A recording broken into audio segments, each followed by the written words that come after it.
सबको जय मसीह की। मैं जतिन बब्बर और आप देख रहे हैं मसीह परिवार चैनल। जैसे कि आप सब जानते हैं कि मैं इस चैनल पे प्रभु के अलग अलग दासों की वीडियोस डालता हूं, तो अगर आपको हमारा चैनल अच्छा लगता है तो आप इस चैनल को ज़्यादा से ज़्यादा सब्सक्राइब जरूर करें, ताकि आप प्रभु के वचन को सुन सके। वीडियोस को ज़्यादा से ज़्यादा शेयर करें, ताकि जिन लोगों तक वचन नहीं पहुंचा उन तक भी वचन पहुंच सके।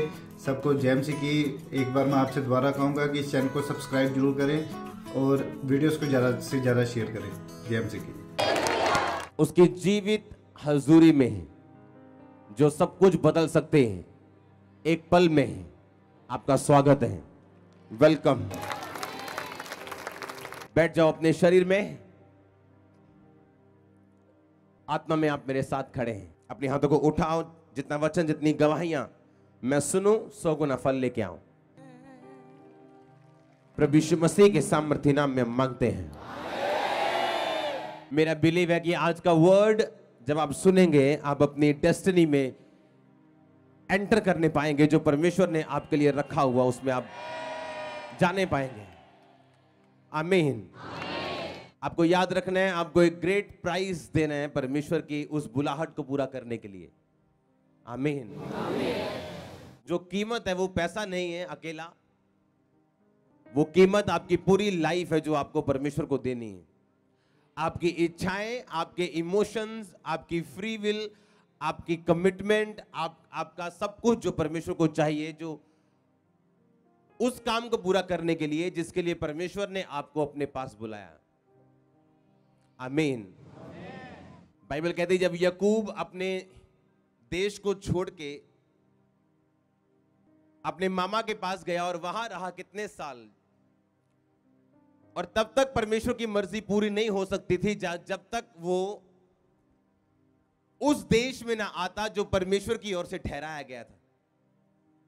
और बाइबल में लिखा है कि जब वो एंटर करने लगा उस देश में, उसे एक बड़ी पीड़ा का सामना करना पड़ा। और लिखा, वो पूरी रात अपने पूरी फैमिली को उसने आगे भेज दिया। कहता जाओ, आगे चले जाओ, अपने भेड़ बकरियां, अपने बेटे बेटियां, अपनी पत्नी, सब कुछ, अपने परिवार को पूरे को आगे भेज के लिखा सारी रात वो वहां प्रार्थना करता रहा और एक स्वर्गदूत से वो लड़ता रहा। और स्वर्गदूत को लड़ के स्वर्गदूत ने कहा कि तू अब मनुष्यों पर ही नहीं बल्कि परमेश्वर पर भी प्रबल हुआ। तूने प्रार्थना की, इसलिए तेरी प्रार्थना सुनी गई। क्योंकि वो जानता था उसका भाई जो है वो 400 बंदे लेके उसको मिलने के लिए आ रहा है। वो उसको मिलने के लिए नहीं आ रहा था। क्या करने आ रहा था? उसको मारने के लिए आ रहा था। आप अपने रिश्तेदार के पास 400 बंदे लेके मिलने नहीं जाते हो। हाँ, आप एक दो जने जाते हो अपने रिश्तेदार, लेकिन अगर आप लड़ने जाते हो तो फिर कहते ना, आ चलाओ, आओ चलिए सारे से इकट्ठे होके। हाँ, वो इकट्ठे होके आ रहे थे लड़न दे लई। अगर आप ये समझते हो कि जो कुछ परमेश्वर ने आपके लिए ठहराया आप आसानी से उसमें प्रवेश कर जाओगे, तो वो चीज फिर जो आपको मिलेगी वो परमेश्वर की ओर से ठहराई नहीं गई थी।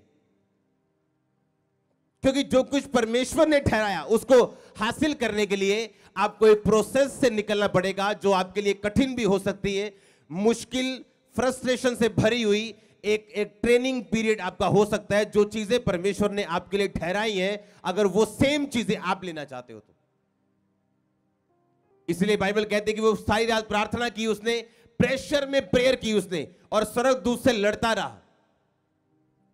या वो एक और काम कर सकता था, वहां से वापस जा सकता था ये सोच के कि अब कभी जाऊंगे, दोबारा जाएंगे अपने भाई के पास, जब तक मेरा रास्ता क्लियर नहीं हो जाता।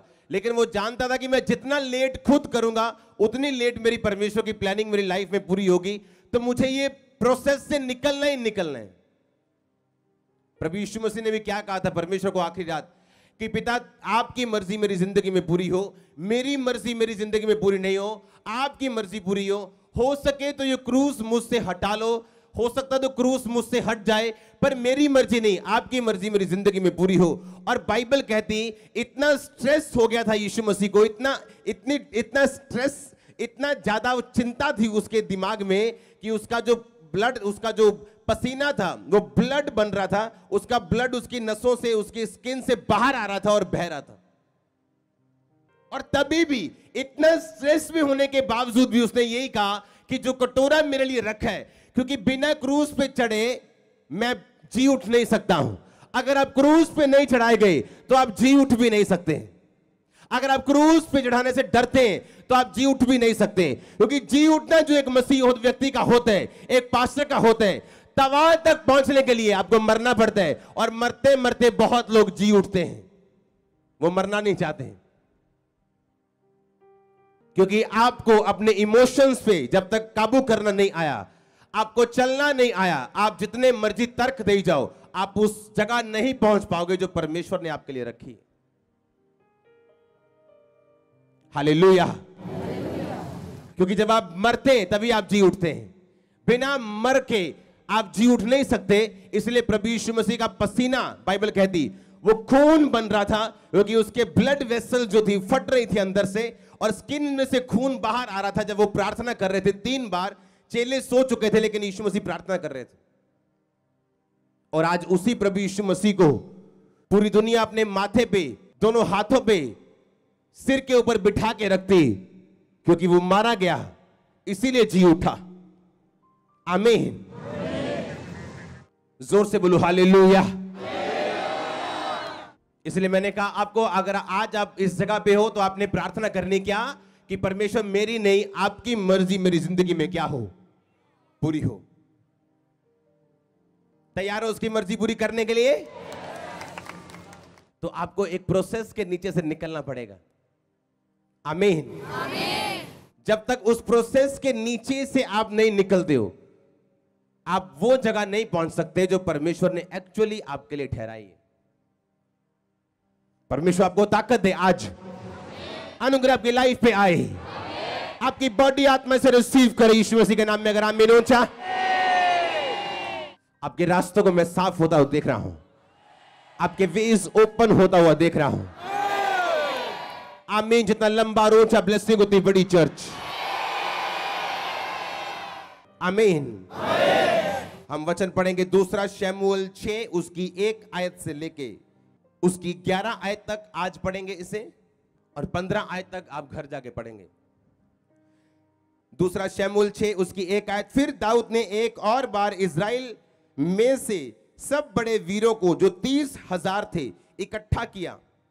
तब दाऊद और जितने लोग उसके संग थे वे उठकर यहूदा के बाले नामक स्थान से चले कि यहोवा का संदूक ले आए, जो करबों पर विराजने वाले सेनाओं के यहोवा का कहलाता है। तब उन्होंने परमेश्वर का संदूक एक नई गाड़ी पे चढ़ा के टीले पर रहने वाले अबीनादाब के घर से निकाला, और अबीनादाब के उज्जा और अहो नामक 2 पुत्र उस नई गाड़ी को हाँकने लगे। और उन्होंने उस परमेश्वर के संदूक समेत टीले पर रहने वाले अबीनादाब के घर से बाहर निकाला, और अहो संदूक के आगे आगे चला। दाऊद और इज़राइल का समस्त घराना यहोवा के आगे सनोवर की लकड़ी के बने हुए सब प्रकार के बाजे, वीणा, सरंगियां, डफ, डमरू और झांझ बजाते रहे। जब वे नाकोन के खलिहान तक आए, तब उज्जा ने अपना हाथ परमेश्वर के संदूक की ओर बढ़ाकर उसे थाम लिया, क्योंकि बैलों ने ठोकर खाई थी। तब यहोवा का क्रोध उज्जा पर भड़का, और परमेश्वर ने उसके दोष के कारण उसको वहां ऐसा मारा कि वह वहां परमेश्वर के संदूक के पास मर गया। तब दाऊद अप्रसन्न हुआ, इसलिए कि यहोवा उज्जा पर टूट पड़ा था, और उसने उस स्थान का नाम पेरुसुज्जा रखा।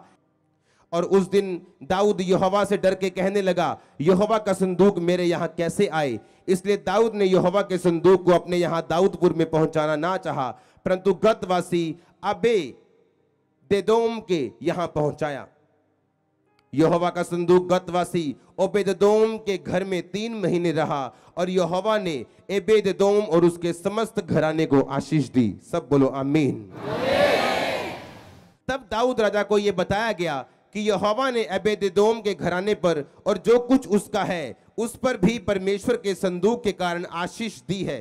तब दाऊद ने जाकर परमेश्वर के संदूक को ओबेदोम के घर से दाऊदपुर में आनंद के साथ पहुंचा दिया।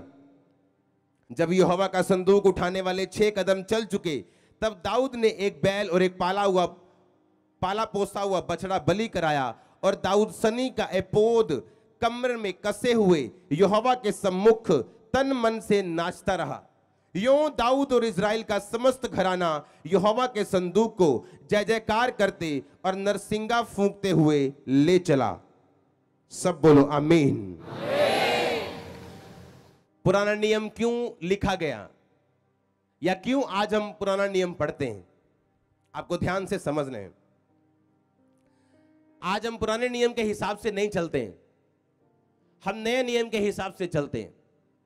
लेकिन पुराना नियम अगर परमेश्वर ने इसको पसंद नहीं था तो इसको हटा दिया होता, इसको गायब कर दिया होता, आज पुराना नियम पढ़ने को नहीं मिलता। ऐसी बहुत सारी पुस्तकें हैं जो बाइबल में जिनको शामिल नहीं किया गया, क्योंकि परमेश्वर की आत्मा ने उन्हें शामिल करने की अथॉरिटी उनको अलाउ नहीं किया कि वो लोग उस पन्नों को बाइबल में शामिल करें। लेकिन ये बाइबल पुराना नियम जो आप और मैं पढ़ते हैं, क्यों परमेश्वर ने अलाउ किया होली स्पिरिट को अपने नबियों के द्वारा कि वो इन पुराने नियम को लिखें, और आज जब पुराने नियम पे हम चलते नहीं हैं फिर भी बाइबल में ये शामिल किए गए ताकि हम इसे पढ़ सकें और कुछ सीख सकें। हालेलुया। अगर आप इस बात को ध्यान से जानते तो आप समझ जाओ कि जो चेले थे, जो नए नियम के चेले थे, पतरस, याकूब, यूहन्ना, 12 चेले, थोमा से लेके यहूदा से लेके मत्ती से लेके, उनके पास नया नियम नहीं था। बाइबल बताती है वो पुराने नियम से प्रचार करते थे प्रभु यीशु मसीह का। अगर आप ध्यान से बाइबल पढ़ें तो पुराने नियम की हर एक पुस्तक में प्रभु यीशु मसीह का जिक्र डायरेक्ट और इनडायरेक्ट आता है।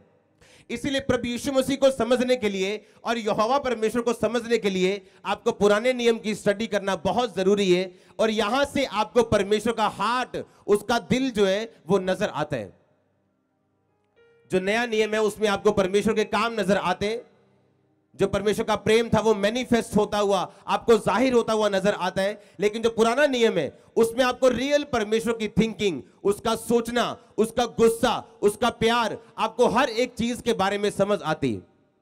अगर आप अपने कंपनी में काम कर रहे हैं, अगर आपको प्रमोशन चाहिए तो आपका बॉस ही आपको दे सकता है, और आपके बॉस को हो सकता है वो चीजें पसंद हो जो आपको ना हो। आपको क्रिकेट खेलना पसंद हो सकता है, आपका बॉस गोल्फ खेलना पसंद कर सकता है, तो आपको उसके साथ गोल्फ खेलना पड़ सकता है। चाहे आपको गोल्फ खेलना पसंद नहीं, आपको क्रिकेट खेलना पसंद है, लेकिन आपको अपने बॉस के हिसाब से चलना पड़ता है अगर आप प्रमोशन चाहते। और यही प्रकृति का रूल है, और बाइबल भी यही कहती कि बड़ा जो है वो छोटे को आशीष देता है, छोटा बड़े से आशीष पाता है। बाइबल भी यही कहती है। तो क्यों पुराना नियम लिखा गया? ताकि हम परमेश्वर की व्यवस्था को अच्छी तरह से समझ सकें, परमेश्वर के दिमाग को, माइंड को, उसकी सोच को, परमेश्वर सोचता कैसे है, वो काम कैसे करते हैं, हम उसको ध्यान से समझ सकें। मैंने जब भी पुराना नियम पढ़ा है, स्टडी की है, क्योंकि मैं नया नियम और पुराना नियम और भजन संहिता और प्रॉफिट्स की बुक्स इकट्ठी पढ़ता हूं। जब भी पढ़ता हूं मोस्टली वो इकट्ठी होती हैं, क्योंकि जब आप अकेला नया नियम पढ़े आप पुराना भूल जाते हैं, आप अकेला पुराना पढ़े आप नया भूल जाते हैं। तो मैं ये कोशिश करता हूं, और उस prophecy, my book of prophecy में भी, जो मेरी भविष्यवाणी की पुस्तक है, उसमें भी जो आपका बाइबल रीडिंग प्लान दिया गया आपको, जो 1 साल 2 साल में आप बाइबल रीडिंग करते हो, उसमें भी आपको इस तरह से दिया गया कि आप जब उस प्लान को फॉलो करोगे तो आप ना तो नए नियम से डिस्कनेक्ट होंगे, ना पुराने नियम से होंगे, ना भजन संहिता से होंगे, ना प्रॉफिट्स की बुक से आप डिस्कनेक्ट होंगे। आमीन।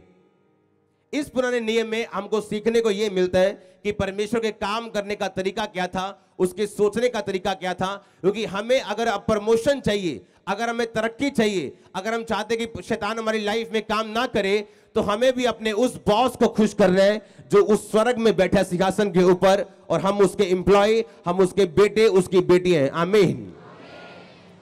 बाइबल कहती है हम उसके सहकर्मी। अगर आप यहोवा के सहकर्मी हो और आपको अपने बॉस की नेचर तक नहीं पता, तो आप अपने बॉस को कभी खुश नहीं कर सकते। बाइबल कहती है हम उसके सहकर्मी, हम उसके साथ काम करते हैं।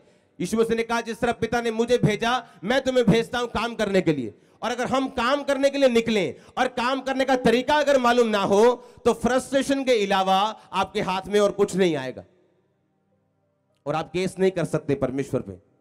कोई कचहरी नहीं है जो परमेश्वर को बुला सके कि आपके खिलाफ लाने का केस आया, क्योंकि वो प्रधानमंत्रियों का प्रधानमंत्री, डॉक्टरों का डॉक्टर, वैद्यों का वैद्य, वकीलों का वकील, master carpenter, master healer, master doctor है वो। आमीन।